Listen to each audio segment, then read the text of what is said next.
suis coach d'organisation et c'est une fonction que j'occupais déjà chez Airbus dans la partie spatiale. Et puis je suis partie d'Airbus et j'ai créé mon entreprise depuis 1 an et demi. J'avais déjà rencontré Sol par le biais de Peter Senge que j'ai découvert en 2009 et je suis rentrée chez Sol il y a 3-4 ans à peu près. Ce qui me plaît chez Sol, c'est que je trouve une communauté de pairs qui portent les mêmes valeurs que moi et je retrouve la même volonté de faire évoluer l'entreprise dans ses pratiques managériales, de transformer l'entreprise pour le mieux dans des pratiques collaboratives, d'innovation managériale éventuellement, une transformation de pratiques du leadership. Et je trouve que les 5 disciplines de Peter Senge sont très pratiques pour ça. Le fait d'avoir une modélisation assez simple de 5 pratiques de leadership, ça parle aux gens. Et on peut aller à travers ces pratiques-là, en profondeur ensuite, pour creuser d'autres postures et d'autres questionnements auxquels ça ouvre. Ce qui m'anime, c'est la transformation dans son ensemble. Et notamment le fait de se transformer soi pour transformer l'entreprise et puis pour transformer le monde en fait.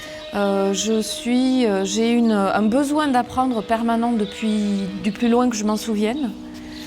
Et un besoin de valider par l'expérience ce que je découvre en termes de concepts. J'ai aussi cette structuration intérieure scientifique qui fait qu'une recherche-action est l'endroit idéal pour que toutes les parts de moi s'expriment. Donc là, avec le chercheur collectif, je ne suis pas en train de confronter quelque chose, c'est pas ça qui me donne l'occasion de me confronter à la réalité. Et de ce fait, c'est plutôt l'opportunité de pousser plus loin la réflexion, d'alimenter encore mon expérience et de me nourrir aussi de perceptions différentes qui vont venir remettre en question parce qu'on n'a pas tous le même background, le même câblage, le même angle de vue. Donc moi, je vais capter des choses qui vont me sortir de mes propres schémas de pensée en fait, qui pourraient m'entraver finalement. Mais vraiment, cette expérience du chercheur collectif, c'est comme si ça éclairait différentes facettes qui sont certaines pas des facettes principales pour moi, dans des façons d'aborder des situations ou autres. Et ça met en évidence ma spécificité en fait. Ce qui me caractérise par rapport à ça, par rapport aux autres, dans ce que je porte. C'est une façon d'ancrer ma posture de praticienne de coaching des organisations sous cet aspect de l'apprenance, mais en fait dans sa globalité. Ça me permet d'observer mon propre cheminement. Donc il est essentiel que chacun prenne son rythme. Et en même temps, je vois bien que les questions qui se posent étaient celles que je pouvais me poser il y a quelque temps. Et donc, je mesure mon propre cheminement à travers ça. Ce que je trouve assez enrichissant en réalité. Au-delà de ma première réaction liée à mon besoin d'efficacité en fait. Ce système de coécriture et de co-conception hier du sommaire déjà, sont très nourrissantes à vivre. Elles sont très inclusives. Donc, ce que j'apprécie le plus, je pense, dans cette expérience, entre tout, c'est la cohérence. C'est la cohérence entre ce qu'on véhicule comme ce qu'on porte, en fait, comme projet pour l'entreprise, et la façon dont on l'incarne au sein de notre collectif. C'est une cohérence que j'ai rarement rencontrée dans d'autres groupements. Donc je l'apprécie à sa juste valeur. Quand on parle de maîtrise personnelle ou de schémas mentaux, on va avoir des interventions qui vont se faire par certains et d'autres vont pouvoir dire « Ah oui, mais là, ça c'est un schéma mental ». Et ça va être entendu comme tel. Et moi, j'aime beaucoup cette idée d'écoute générative d'Otto Scharmer, qui est « je n'écoute pas l'autre en me demandant s'il a tort ou s'il a raison, j'écoute l'autre en écoutant ce que ça me fait à l'intérieur à la fois au niveau de mes sensations et à la fois au niveau des images que ça génère, des pensées que ça m'amène, en quoi ça me nourrit en fait. Et c'est ça qui fait que je me suis absolument délectée hier de cette journée de coécriture et de co-conception de l'ensemble, parce que chacun avait sa place, avec son niveau d'envie de contribution, son niveau de capacité de contribution, et je trouve ça cohérent d'inclusivité.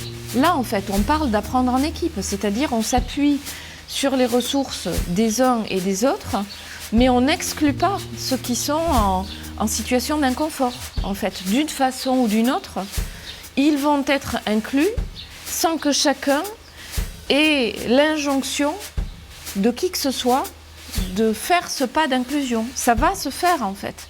C'est la magie du collectif. On fait ce qu'on dit. C'est-à-dire, pour moi, quand je parle pour transformer l'entreprise, il faut commencer par se transformer soi. Et quand je parlais tout à l'heure d'expérience, c'est la question de l'accompagnement des organisations. Donc moi, c'est les systèmes qui me passionnent. Et plus c'est complexe, plus je trouve ça stimulant. Mais pour pouvoir les accompagner, il faut avoir soi-même traversé quelque chose. Parce que du coup, tu les accompagnes à partir de toi. Tu n'es pas extérieur au système.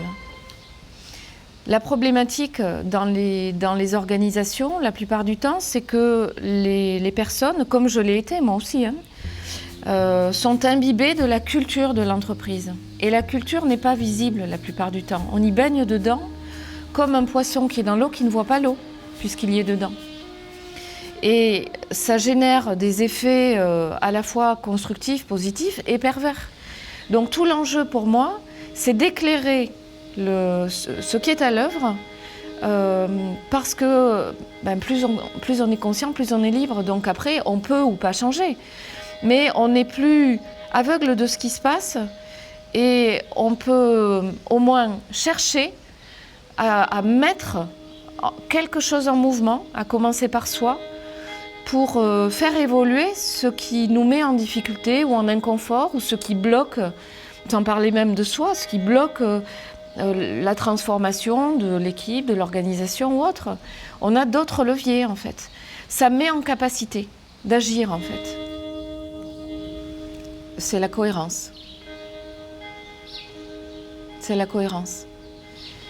Ça paraît simple dit comme ça, mais en fait, derrière la cohérence, ça porte toutes les valeurs d'un collectif, toutes les valeurs qui font la puissance d'un collectif. Dire pour être cohérent, il te faut être au clair le plus possible avec toi-même. Et dans le mode opératoire que l'on a, on va s'inspirer de l'extérieur, d'un côté un peu didactique amené par Dorothée et Denis, mais on s'inspire de différentes entreprises, de nos propres expériences. Tout y est en fait. Sol ne fait plus, dans ma perception, ne fait plus que porter l'idée ou les idées véhiculées et formalisées en fait par Peter Senge, mais se met dans une démarche d'expérimentation et de contribuer à la transformation, qui est ce qui m'anime moi, par l'expérience. Donc je trouve ça beaucoup plus puissant en fait, et beaucoup plus cohérent du coup. Et donc pour moi c'est plutôt un cheminement vers une maturité vers l'adulte en fait.